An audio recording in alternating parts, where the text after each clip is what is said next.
Hey, teammates. Jim Tressel here on another episode of It's All About the Team. And we are so fortunate today to have the CEO of Goodyear, dear friend, Rich Kramer. They're actually saying they agree, but acting differently, and that is death. Build teams around doing the right things. Fundamentals are so important. When you're talking about a global company with, 75,000 people in it. Choose hard. Choose the tough things to do. People want to come to work for a purpose or to accomplish something. Culture has to be around honesty and humility from the leader.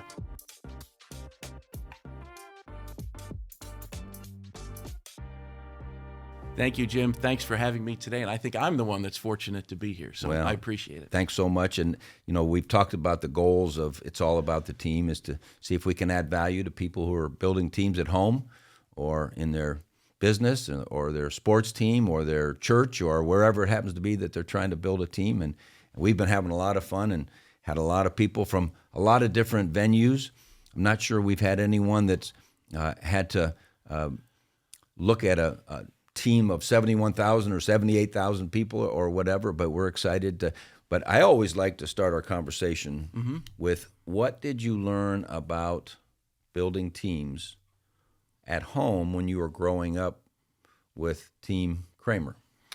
Well, it's a good question, and like everything, Jim, our foundation starts from our home and our parents. Full stop. Period. And I'm a product of that. I'm actually first born here in the U.S. My mom and dad came over here in the early 50s after World War II, and we can get into it another time, but we're essentially displaced after the war and came over here with one idea, which was to build a better life, and that better life generally, and this is a story probably told over many, many times, but the purpose generally was to build a better life for their kids. Yep.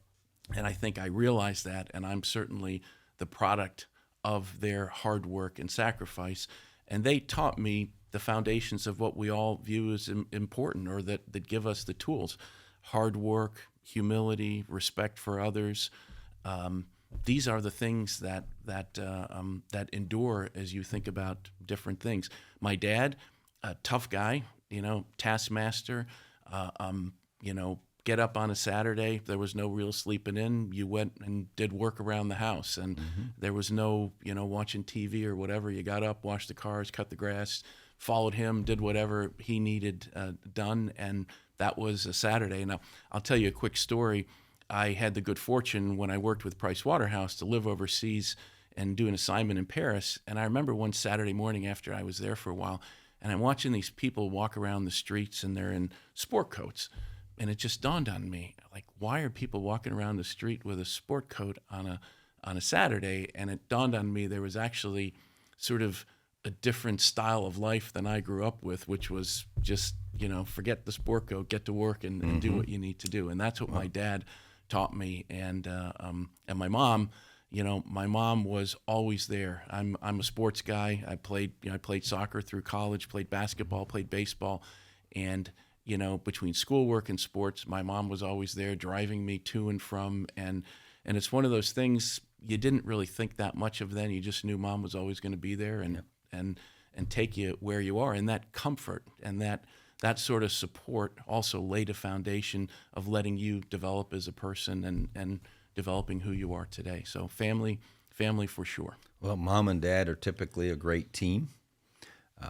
Those values. It's one of the things we talked a lot about in coaching is with the advent of so much video and all these different things we could do. I remember one time at Youngstown State, we'd gone to 4 straight national championships and played a lot more games, and so we could put in a lot more gadgets and, more experienced players. And then after those 4 straight years, we had a poor year. And we went back and we looked and we said, we've got just as much talent. We've got many of the same coaches, and we studied our practice plans, and we realized we didn't work as hard on the fundamentals. We were doing all the little extra things, and if we could give the viewers one message that we've given in 20 of these episodes, fundamentals are so important. The values that you learn early on carry you through. Sure, the game's different down the road, but so your team at home, as you became a professional and all of a sudden you had more responsibilities and you were pulled in many directions and you were working in a company that was all over the world, which meant you had to be all over the world. And talk a little bit about your team, Kramer.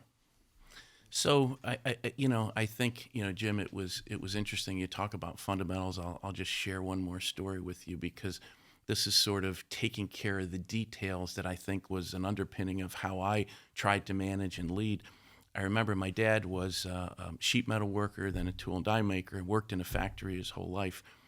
And he made me shine his shoes every weekend before he went to work. And I would say, Dad, you're working in a factory. Why do you need your shoes shined? And he goes, you come to work, ready to go, and looking you good. Come with shine, Yep. shine shoes. And it was that message of, doing the right thing, Yep. putting those disciplines, Yep. fundamentals in place, particularly not when they're not, but particularly when no one's looking. Yeah. Right? Not when they are watching you, but Yeah. when they're not looking.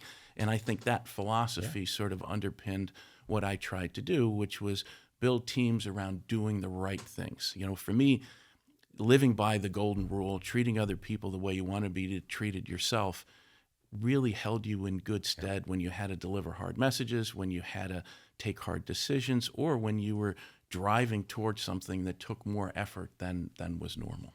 Well, you saw your dad's disciplines and your mom's disciplines in raising the family and so forth.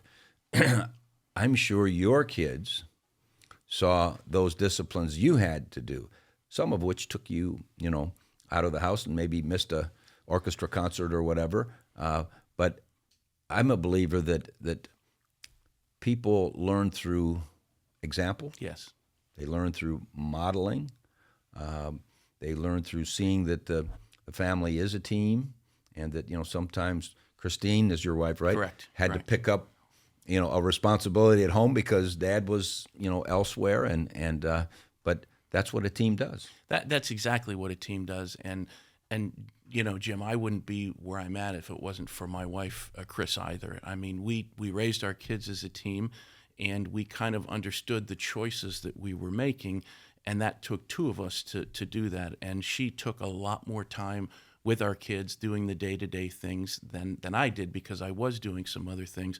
But that was something that we knew together that we were working on. So it was sort of the epitome of team to get that done. I'll tell you a quick story. I worked for a partner at PricewaterhouseCoopers, a guy by the name of Mark Lassiter. And Mark taught me a lot of things, and he taught me, as you said, by example, just watching him. For me, it was simple things like, and I'm not exaggerating, make sure you know where the fork and the knife are at the table when you go out to a restaurant. Make sure you understand how to order at a restaurant. Simple things that I didn't know, growing up as I did. Also, how to act in front of a client, how to diffuse a situation, how to deal with a difficult situation. Watching him was a great learning experience for me of what to do, how to act, how not to act, those type of things. But what Mark said to me, because I said once, boy, I can't make one of my kids' games. And he looked at me and he said, well, that's not true. You can, but you're making a choice. Life is a choice. You can choose to be there or you can choose to be here. Yeah. Which one do you want to do? There's not a right answer. There's not a wrong answer. But don't convince yourself that you don't have a choice. Right. Really good advice that's always stuck with me and that I've, in turn, passed on to other people. So speaking of choices, you've had a great career and so forth, but you made one choice that I have to ask you about. John Carroll. I'm a Baldwin Wallace guy, so that's kind of a rival, and that's kind of a tongue-in-cheek question. D3 guys got to stick together. We got to stick together, But why did you choose to go to John Carroll? It's pretty simple. I needed an education. I had a sister there. It was affordable, not without sacrifice from my mom and dad. And that's kind of how. And I played soccer. I had offers at different other schools and what have you, opportunities, I should say, to go play. But it was close to home. It was affordable. And one of the things that I knew, particularly after I got there, but I knew already, if I graduated from there, I could get a job. Yep. And that was the driving force. Candidly, it wasn't any high aspirational thing. I knew I needed to get a job after I graduated. When I got there, I'm an accounting major. I really understood that accountants could get jobs, so I became an accountant. Yep. Jim, I didn't really know what an accountant was before I went to John Carroll, and I didn't know what a CPA was, and I didn't know what a partner in an accounting firm was. But I saw that I could get a job, and that was the motivation, and then take the opportunity and grow from there. Well, let me put my educator hat on for a minute, because I talk to our students at Youngstown State all the time.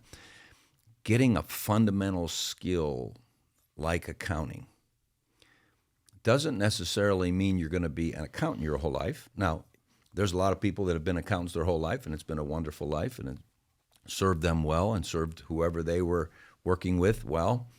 But I've had more friends who majored in accounting that went a lot of different directions. Yes. But what I like about a student who majors in something like accounting is it's hard. You know, you chose hard. You know, you've heard that phrase from coaches and people that, you know, choose hard. Choose the tough things to do so that you do get some fundamentals and skills. And it can take you to be the CEO of Goodyear. It can, one of our board members, Chuck George, you know, he's a guy that's an entrepreneur, and he's made a huge difference in our region. And he started out as an accountant. And I've got more friends. Our board of trustees chair at Baldwin Wallace, Lee Thomas, you know, stayed in the accounting business and was the managing partner, I believe, at EY. And but you can do so many good things if you choose hard. And I think if you go out and get involved in getting your hands dirty, if you will. We just had one of our episodes with our engineering teams at Youngstown State. And one of the things that we talked to those kids about is, hey, go get on a competition team. Go have to build a Baja car or a rocket and go compete against the rest of the world. And so in your schooling and whatnot, John Carroll, did you go and get an internship? So, Jim, I didn't get an internship, but back then they weren't as prevalent as they were. I actually worked in a factory. I worked, you know, your hands were dirty then. Yeah, they were. My senior year, I think I worked doing some finance work for a law firm, finding jobs to go that's do. like it, yeah. It was, but you know, today those internships are more prevalent, and kids should take advantage of those.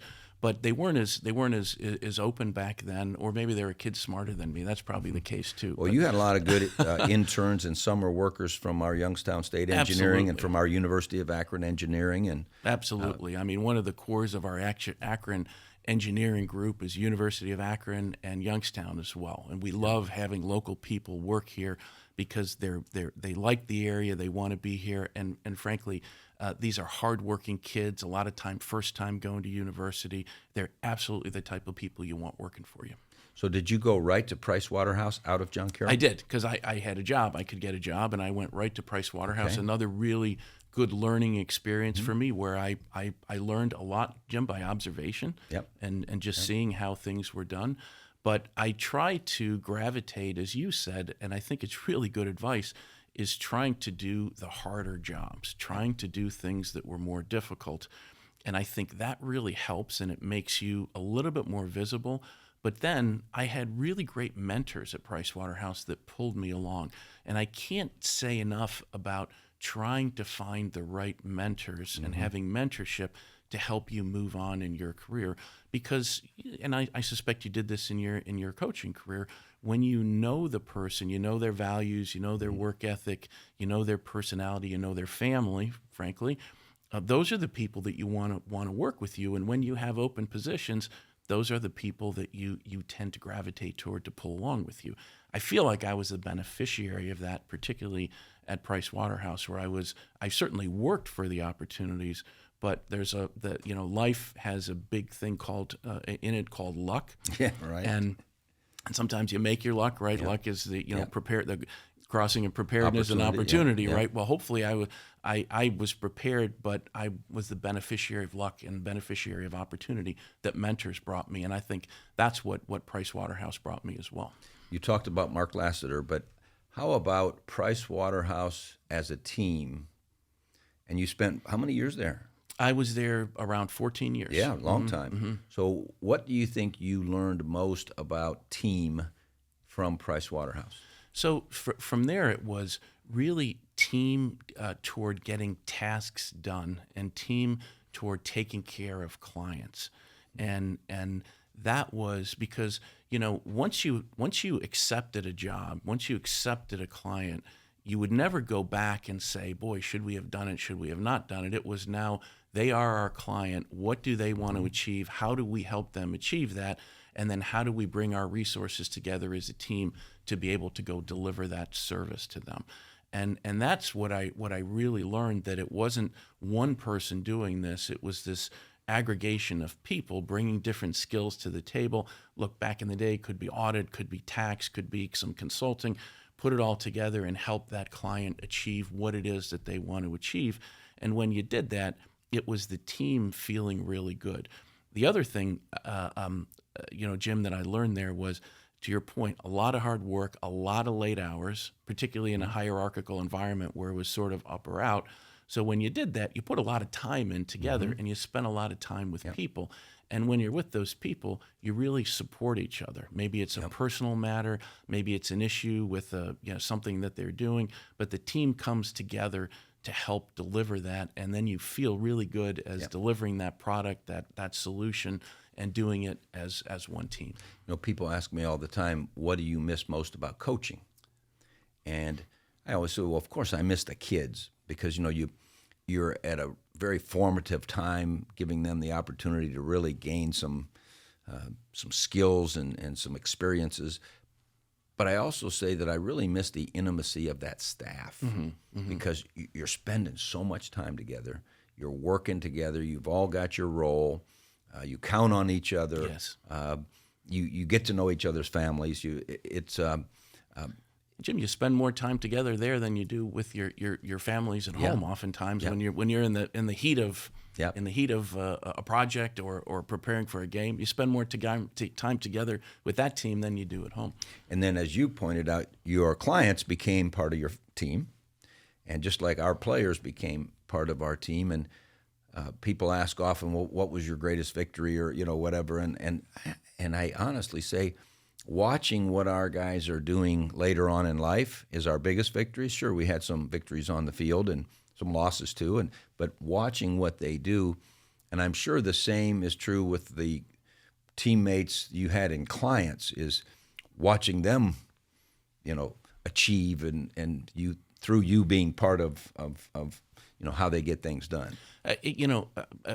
Absolutely right. And I will tell you, and I'm going to jump around a little bit here, but we're doing a lot of very unique things. Goodyear's doing a lot of very unique things, particularly in the mobility space, in helping customers, particularly around fleets, truck fleets, last mile fleets, and using what I would say is really cool technology around increasing uptime and reducing their cost per mile and doing all this cool stuff. But when I talked to the team about that, when I was doing this, it wasn't about the tools or the tire or the solution. What we said is our goal is to help them do what they do better. That's the goal.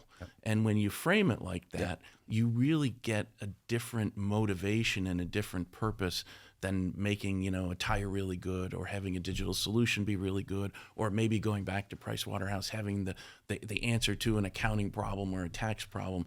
It's really how are you functioning to let that customer, that client, that team achieve something that's what they're there to go do. And that's a feeling of accomplishment and satisfaction. It goes back to my old Zig Ziglar favorite thought, which was, you get what you want as soon as you help enough other people get what they want and need. Exactly. Right? Exactly. So one of the things that I really, as I look back on my experiences, feel fortunate that I had the opportunity to go to take over a program when I was an assistant coach at Syracuse. Dick McPherson was on the Cleveland Brown staff. He took the head coaching job at Syracuse. At the time, I was at Miami. He asked me to come with him, and with a whole new staff of guys that I didn't know. And I got to watch, I think at age 29 or something, how someone took over a brand new venture. Okay, so you went from Pricewaterhouse to be a part of Goodyear, okay? And so you saw a whole new venture. It was a whole brand new thing. Talk a little bit of what you noticed when you got there, and then you had various positions. Then you got to the moment where, you know what, I can be the person that can maybe help take us, to the next level. Tell the listeners and the viewers what you learned along each step in that Goodyear trek. So, Jim, if I could, I might say something before and maybe Sure. Build on something you said, because I think even in the way of learning from the listeners as well, what you described when you took that job, and I would say what I did and continue to do, when you get a new position and you're in a new role, the first thing you have to do is listen. Yeah. I always say, and this is what I tried to do at Goodyear, I always say, follow the carpenter's rule. Measure twice, cut once. Yeah. Listen again, make sure you understand, make sure you're hearing what's going on, and then bring some solutions or some actions. I mean, not even have to be solutions, but some actions to what needs to be done. I don't know if I can say many people really they pass the listening and go right to solution. And they come in and they say, here's what we did at my old shop, here's what we're going to do here. And they pass the point of saying, what is the situation that I'm dealing with? What's important? Why are people doing what they're doing? And then how do I bring in solutions? I'm going to bring my past and my experience to the solution, but I'm not going to presume what I did before is going to be the exact solution before coming in. And I think for the listeners out there, don't miss that step. Many people miss that step, and they think it's incumbent on them to bring a solution before they actually understand the problem they're solving. And I would say that's the approach I took when I came to Goodyear. So I came to Goodyear. That's right. When I came, I didn't presume that I knew the answers, but I took time to understand the problem. I took time to understand, to spend time with people in finance and understand what they're doing and why they're doing it. And then I took time outside of finance to understand what they're doing and why they're doing it, and then tried to look at it as a puzzle and say, does this make sense and does it not make sense? And then looked at it and said, okay, what is the problem here that we need to solve? And then I started putting together a view as to how to go solve that problem. And I think that's how I approached it. And what I saw in many cases, really smart, capable people who were doing work and working really hard, and the work was underappreciated because someone was viewing them as being inefficient because it took them, let's say, long to prepare a report. But when I took time to understand it, what I realized is they were taking information from 7 different systems, each closed on a different day of the week, and they were working till midnight when the report closed to update what they needed to do to deliver this report. They were working really hard, dedicated as anyone could be, delivering it to a manager, and the manager saying, oh my God, well, this has an error. What took you so long to get this to me? And being able to understand that, then I worked on how do you solve the problem of 7 different systems needed to do one report. And then you get this person who now delivers even more value. But more importantly, Jim, they were even more engaged to come to work every day and wanted to work harder on the right things. And that's the approach that I took. Started in finance, but then I took it had the opportunities to do it in the business as well. So let me build on your listening thing, because I used to talk to our players and my students at Youngstown State all the time when everyone said, well, we agree communication is important, but do we agree that listening is the most important part of communication? That's key. So when we went to Syracuse, Dick McPherson carried around with him a tape recorder all day long. And I don't care what we were doing, whether we were in the weight room, in a recruiting meeting, in a community service activity, on the practice field, studying the game film, he would have his thing. And when you were on the practice field and one of your guys did something and he put his microphone up, you're like, ooh, there's going to be a discussion about that.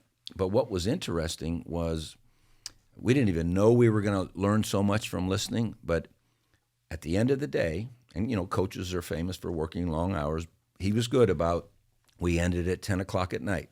and we weren't going to stay all night and watch film. And so we ended at 10 o'clock at night. His secretary came in at 3 a.m., and she took his tape recorder, and she typed out a list of everything that he said all day long that he thought needed to be addressed. We had to be in our seats when he came back from 6 a.m. Mass. He went to Mass every day. He had a brother who was a priest, a sister who was a nun, and he was going to go to 6 a.m. Mass. Well, that lasted about 12 minutes, those 6 a.m. Masses, Yep. right? So we had to be in our seats when he walked in the door. And he brought his pad out, his list that she had typed at 3 a.m. with hundreds of things. And we sat there as a whole staff and discussed. He discussed. Mm-hmm. We listened. He asked us for our input. And for 2 years, I got to sit and listen. And then I moved on to Ohio State, and Earl Bruce already had his program going and so forth. But then I left, and I had to start my own. And what I learned from listening every day, and that 6 a.m. meeting, we didn't get out of there till about 11 a.m. I mean, it was a grinder.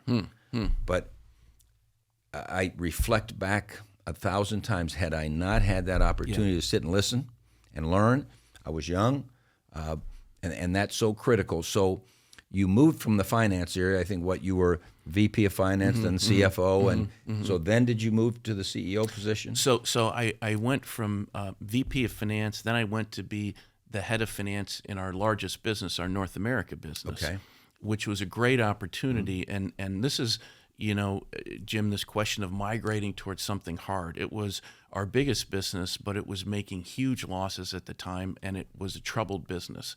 So I, one of the things you scratch your head, why do you want to go do that? Phenomenal learning experience. Got to know our customers, got to understand the business even on a broader scale. I would tell you, I wasn't an accounting or finance CFO. I was a business CFO, and trying to understand everything that's going on, and then coming to some views and conclusions on that. So it was a phenomenal, experience for me to go do that. After that, then I came back and I was the CFO, and I think I was a CFO for about 4 years. Then after that, I went back to run that business as the president of that business. Okay. So that was another learning experience.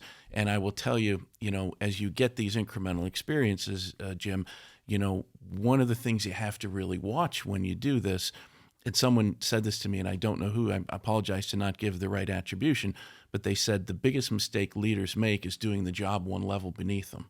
So as I'm getting these promotions, somewhat at a speedy pace, what I'm finding oftentimes is I'm doing that job of the CFO, or I'm doing that job of whatever.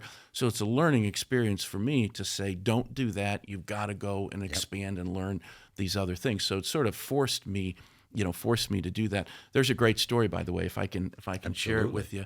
I'm a big soccer football fan, and I read. You may have read it, Sir Alex Ferguson's book that he wrote. Have you coached Manchester United for many years? Okay, no, I have not. Yeah. And he had a great story, and he said, and I've always kind of used this to think about management style. He said he was, I think, coaching in Scotland at the time, and he hired someone to run his practices. And the guy came in a week later and said, I'm going to quit. He said, you should. He didn't say he's quit. He says, you should fire me. He goes, why? He says, well, you hired me to run your practices, but you run all the practices. And he said, and it, Sir Alex Ferguson, it dawned on him, and he said, then he stopped, and then he started going up on a platform to watch the practices. And he realized now he was watching and looking for different things and seeing how his players reacted, who worked hard, who didn't, who knew where to be on the pitch and who didn't. Yep. And that's where he learned to be a good manager. And I think all these positions helped me to learn to be a good manager, to sort of elevate up and see what's going on rather than trying to do that job. Well, Coach McPherson must have read that book because he had a platform in the center of our practice field, and I never saw a coach do that before. I really never saw a coach do that after. He stood at the top of this, I'd say it was a 10 or 12-foot platform, and he could see everything, and he had that microphone going. So he wasn't down coaching my position, but he was helping me learn afterwards some of the things, and and that was so that was so important. And so I don't know if our cameras can eventually get a picture of this Goodyear. Can you see this Goodyear photo? So when I first got to meet you, Rich, was when early on, when you were taking over the CEO of the entire operation, I remember you calling up and saying, you know, I've got people coming in from all over the world. Mm-hmm. We've got plants from all over. And the thing I want to do most as I begin this journey is I want to just sit and have some conversations about how can we all work together even though we're on different continents and so forth. And so what made you think about, and I had the good fortune to sit and talk with you and have my nice Goodyear picture. Everyone thinks that I rode in a blimp, and you know I didn't really ride in a blimp, and I think my name was probably never on one, but they did a good job with the picture. But what made you think that, you know what, I've got to get these people from all over the world, first and foremost, to get on the same team? So it's interesting. When I took over, and I'd seen this because certainly I'd been in the company, but what I equated it with was I had read about this concept of anti-gravity, right? And anti-gravity says the further the planets move away from the center, the faster they move away. And this was sort of a picture of what I had going on in my mind of what Goodyear was doing at the time. Everywhere I'd go, someone would tell me they're the best at this, or they have the best performance of this machine, or the best customer engagement process, or whatever. And everywhere I'd go, it's completely different. And I'd say, we're one company, we're one team, we're selling tires, we're making tires. Yes, there are absolutely cultural differences and what have you, but the core of what we do is the same. So I said, why are we reinventing everything over and over again around the world? So I wanted to bring everyone together as one team.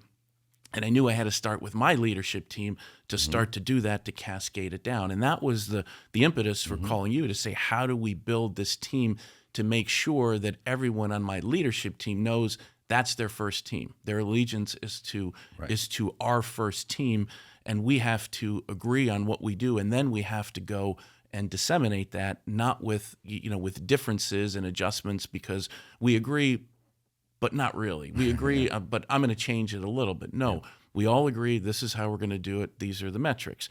And Jim, I'm sure you remember this, but we still used it when I was there. Obviously, I've left the company. I'm retired now. But you made the comment that the shrug is worse than the bullet. Yeah. And I can tell you, we used that until I left. And obviously, the meaning of the shrug is worse than the bullet is the bullet impact is somewhat obvious, but the shrug is worse because it means the team doesn't agree. They're actually saying they agree, but acting differently. And that is death. Nothing can get done if we say we agree and then act inconsistently, particularly when you're talking about a global company with, 75,000 people. Hey teammates, I want to tell you about a project we're working on with Youngstown State University. One of the ways Ellen and I have decided to give back is through the Trestle Institute for Leadership and Teamwork. We've collected a set of successful business and nonprofit leaders to serve as guest servant leaders in partnership with the Sokolov Honors College to teach university students teamwork, leadership, and personal skills. We teach from a foundation built on gratitude, excellence, hope, love, and selflessness.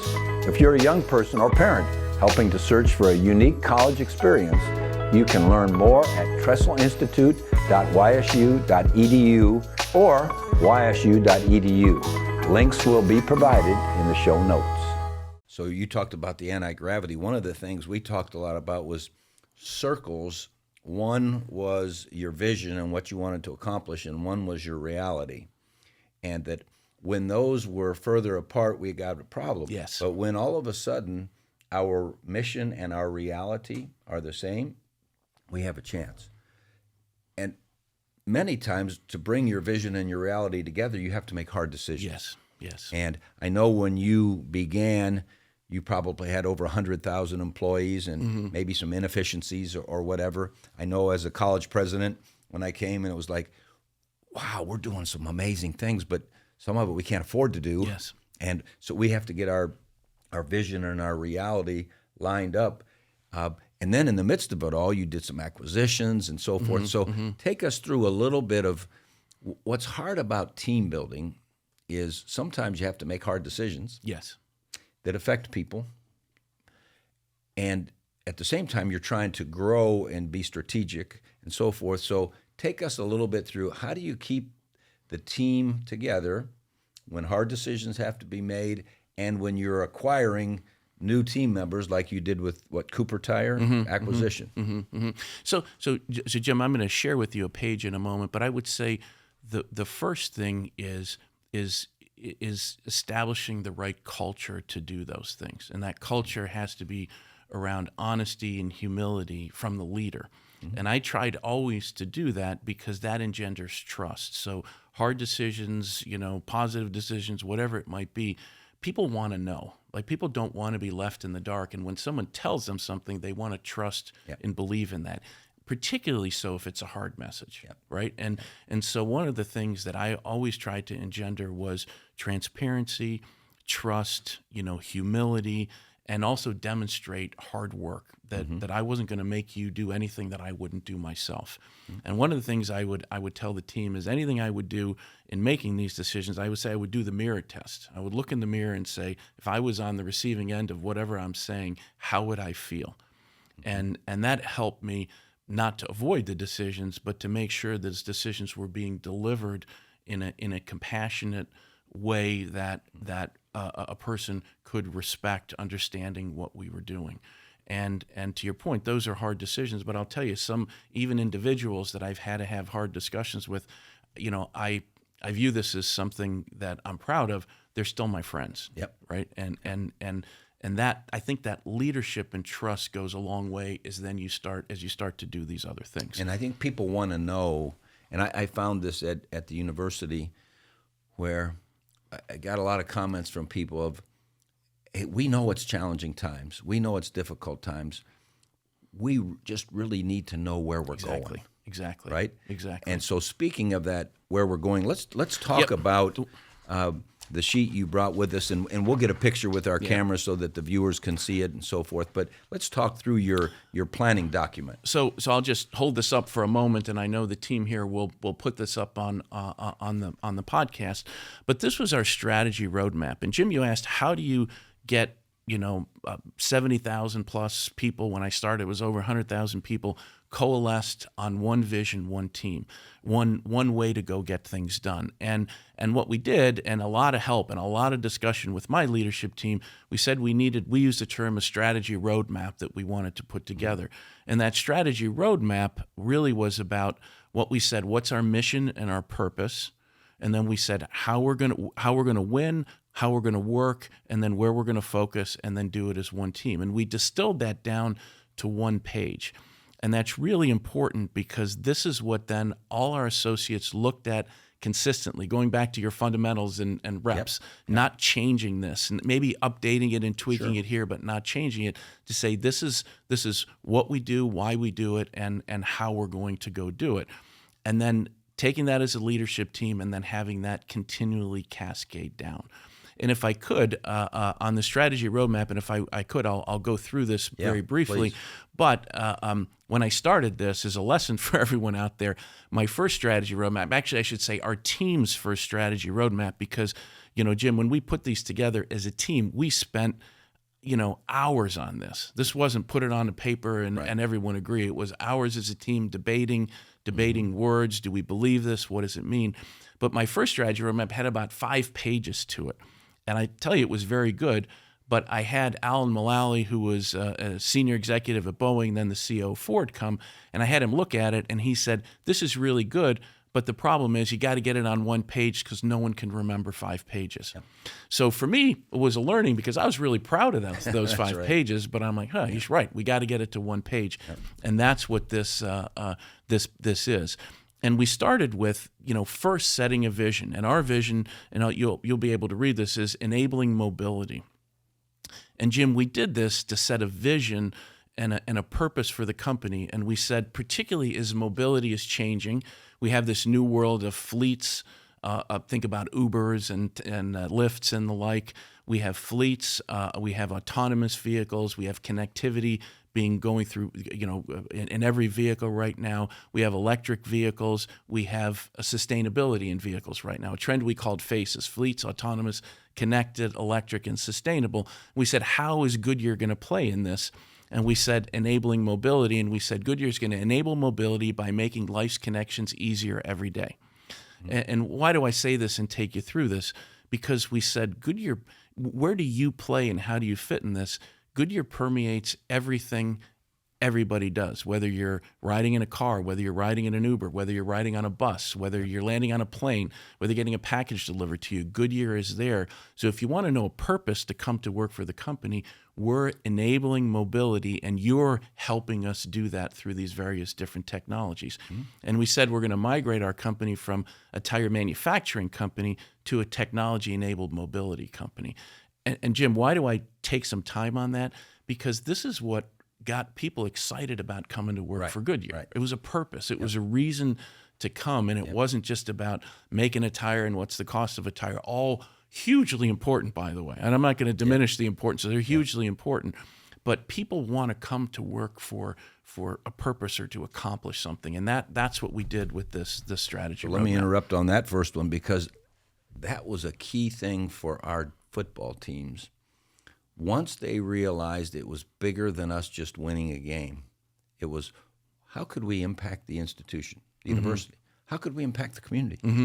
How could we impact the youth who are watching how we do it? And all of a sudden, it was more than just, can we make some first downs, or can we get on the correct side of the scoreboard? And when the purpose became bigger, that's huge, and that's just what you did. That's exactly right.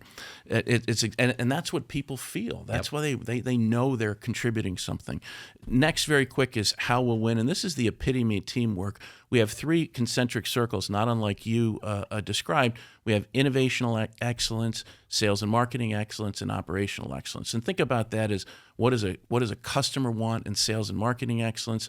What do we need to do to develop the product to solve that? And then how do we actually make it?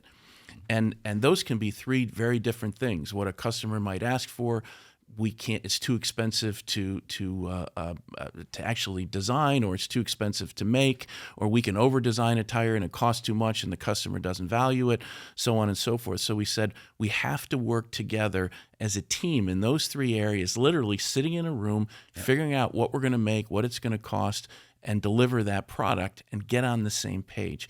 I would tell you this is what I'm probably most proud of in the company, because it brought everyone in the room and said, here's what we're going to do. We're going to do it on behalf of the customer. And Jim, in this area, I will tell you, over 20 years, our company spent, I'll say billions, tens of billions of dollars less than our primary competitors in R&D, in capital expenditures, and in marketing. But during that time, we still had the number 1 brand in many markets. Our products were second to none. In fact, they were ahead. Our technology was second to none, if not ahead, with things like sustainable tire.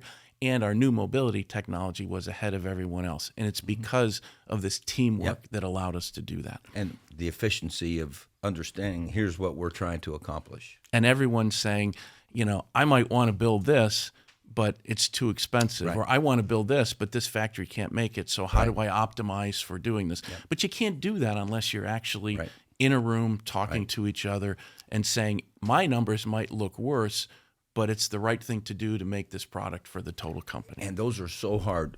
I reflect back to being in higher ed. We can't offer all these majors. We can't, because we can't afford it. Yeah, we'd like to. Or back to the coaching room. Hey, look, we can't run all these plays because we can't get good enough. Let's not lose sight of what our vision is. Exactly. And those are the hard discussions, but making sure everyone is a part of the discussions. When you talk about, this, I can't even imagine the number of hours, because I know our strategic planning and so forth at Youngstown State as an institution took hours, and we were 1/10 the size, 1/10 the number of voices, and the voices that need to be heard, and it goes back to listening again, right? But then the willingness, and to me this is the hard part, when all the conversations happen and the consensus to the best you can get, than the will to go do it. Yes, I agree. And as a leader, I would tell you, and Jim, you know this, what you have to watch out for is because you say something, everyone tends to agree. Right. And, Sure, and when you're trying to get a strategy or a mission going forward, if the leader says, for instance, we talked about mobility. When I said mobility, everyone said, yes, we're going to be a mobility company. And I would ask, well, what does that mean?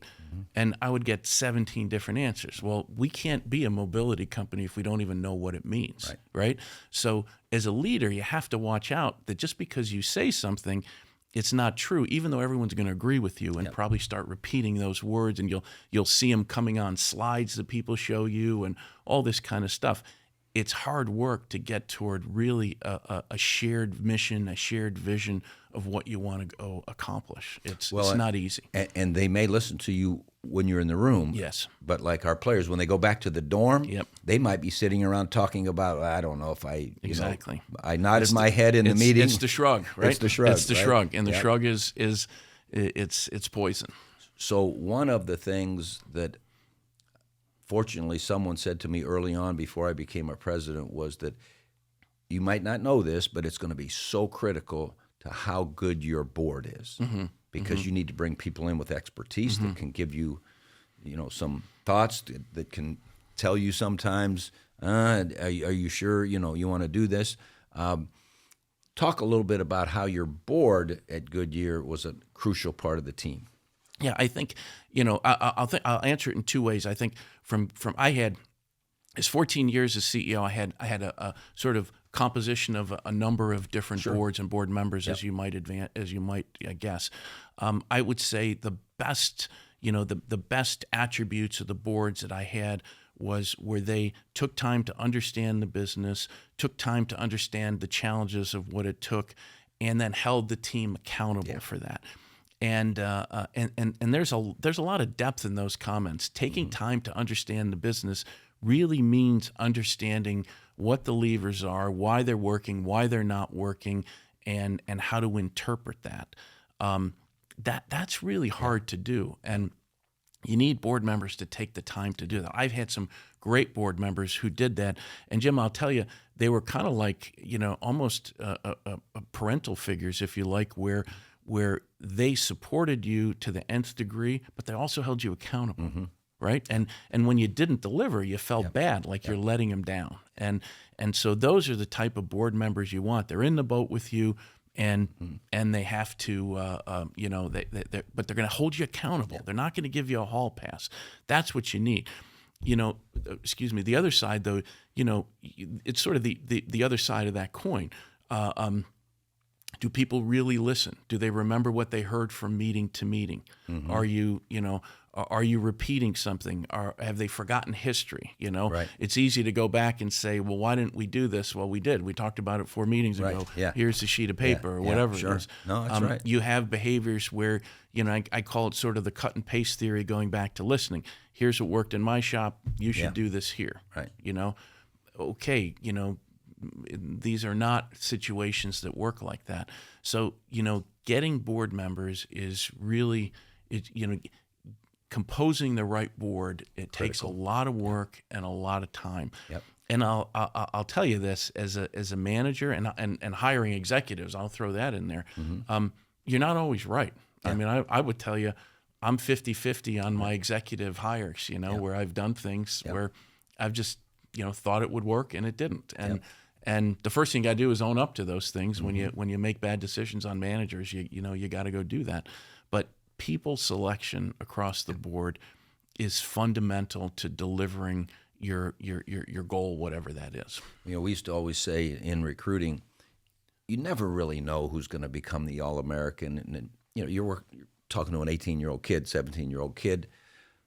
We've got to minimize the mistakes, because the mistakes in who you bring are the things that really create the problem. If you bring good people in, and maybe they weren't the most talented person, but if they're willing to grow, that was a good choice. Yep. The mistakes, those are hard, and you've served on some boards, and so I'm new on the Baldwin Wallace board. I think you've been on the John Carroll board. I was on 13 years on the John Carroll board. And when they asked me, to be on the board, and the thing I said, well, look, I think I can come in because I have a little expertise in the field, which helps. You might. But do you want me to ask hard questions? Because what I learned from my boards was the best ones were the ones that asked hard questions that I had to be able to respond to or get the information to respond to. The ones that didn't ask hard questions, we were going to maybe make mistakes because if someone wasn't holding us accountable, Correct. as you go. And so you've been on the Cleveland Clinic board, is that right? Huge operation. What do they have, 50,000 employees? Yeah, they're either, I think they're well above 70 now. Are they really? Yeah. As you think back to that board, anything that you could share with the listeners and the viewers about what you learned about team, again, with a giant operation? Oh, I would say one of the most impressive things about the Cleveland Clinic is the teamwork that they deliver, that they amplify, they exemplify, I should say, on delivering care to patients. I mean, it is second to none. It goes from process, very, very regimented processes on what they need to do, to empathetic caregivers who really take the time to understand what the patient is going through.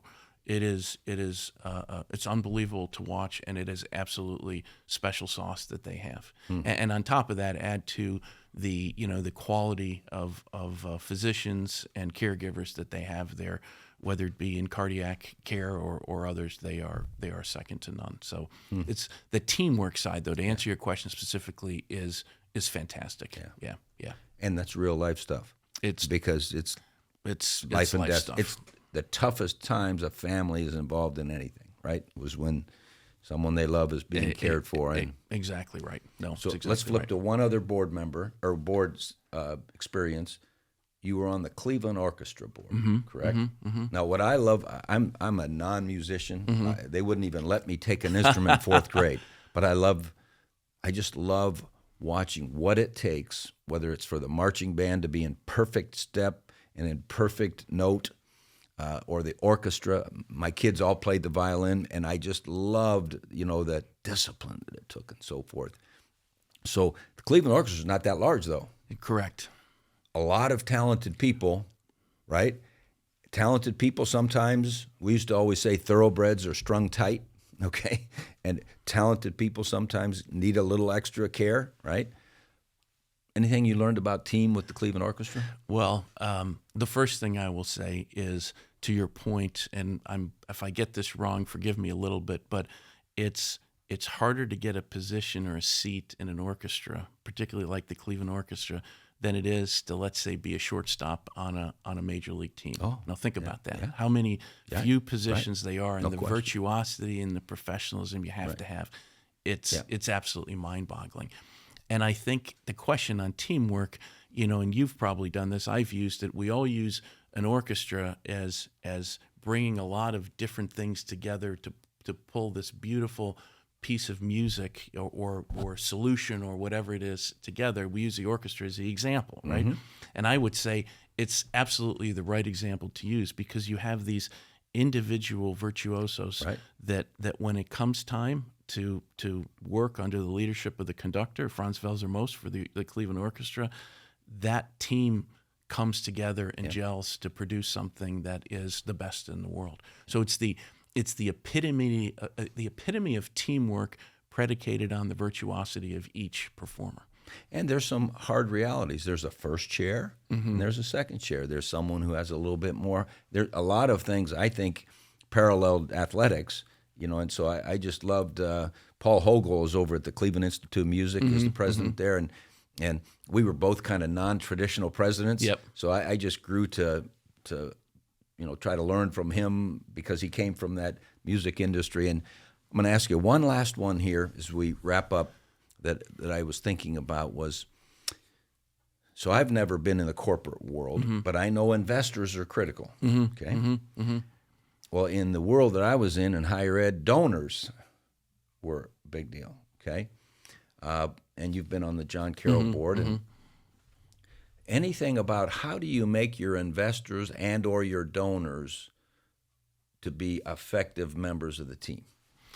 Well, I think if I can say, it really goes back to listening, right? When you think about investors, I mean, investors are the ultimate, sort of truth telling, because they can invest or not invest in a heartbeat, in a day, theoretically, right? So you have to listen to what they're saying, and oftentimes they're not correct, but it doesn't matter. I mean, then you need to work harder to make sure that they understand better what it is that you're trying to deliver. But you have to listen to your investors, and you have to understand the role they play in the capital markets, whether it's activism, whether it's a long-term shareholder, anywhere in between those two. You have to engage and listen to those investors, because they are who owns your company, and they are the ones that you ultimately have to deliver for. So that's it goes back to listening, and frankly, listening to hard truths. I mean, in the Goodyear side, I told you we've had a phenomenal company, phenomenal products, phenomenal competitive position. But two things that we have high cost factories, and we have a highly leveraged balance sheet. That makes seeing some of that value deliver through to shareholders harder. Those are hard truths that as a CEO, as a CFO back in the day, you have to go talk to your shareholders about, and you have to listen to them. So, and I would say with donors, it's very similar. Yeah. I mean, they're not always right, but then it's your job to go and sort of explain to them what's going on and why the decisions that you're taking are the right ones. They may not agree. You need to be able to then stick to your point of view or your strategy, and then you got to live with them or live without them. But you have to go listen, and you have to communicate. Well, and what I found interesting about donors is that they're passionate, and they wouldn't have donated unless that university, in our case, made a difference in their lives, and they do want to be heard. And it's fun spending time with them, because you can learn so much from them, because they've obviously had some experiences that allowed them to be in the position that they could donate. But then there's a line there is they can't run the team, or they can't run the university, and so there's it's a reality. But I'm sure everyone's team has people who are in the center core, and they're there every day, and then there's people who are just there occasionally. But everyone's important on the team, and everyone has to be informed, and it does go back to the whole listening thing. Even if you don't like what you hear, the reality of what you hear, at least you were given the opportunity to hear it. Absolutely. And what you're describing, whether it's donors, investors, your associates, board members, this is what leadership is all about, and it's why these are hard jobs. Yeah. And you have to be open to all those things and be able to compartmentalize and put them together at the same time. I had Jack Breen, who you may remember. I'll throw one more name out. I've had such good mentors. I've been blessed to have that. Jack Breen was my board member, one of my board members back when I got the CEO job in 2020. And I got the job, and I was 46 or 45 years old. I can't remember. And he took a bet on me. Like you said, sometimes you don't know if the player is gonna succeed or not. Right. He took a bet on me. But one of the things he told me is, he said, this job, the CEO job, a head coach job, whatever you want to call it, it's a labor of love. Yeah. You have to love it, because it's a hard job to go do, for all the reasons that you just said. And I found those were words of wisdom. It was a very hard job, but I loved every minute of it, and I particularly love the people, our associates, our customers. It's been a blessing and an honor in my life to have that job. And it's been a big deal for Northeast Ohio. So we Very appreciate you being here and sharing with us your wisdom and experiences. And you know what, team? I learned a lot today, and it just cements my thinking that it's all about the team. Until next time, have a great one.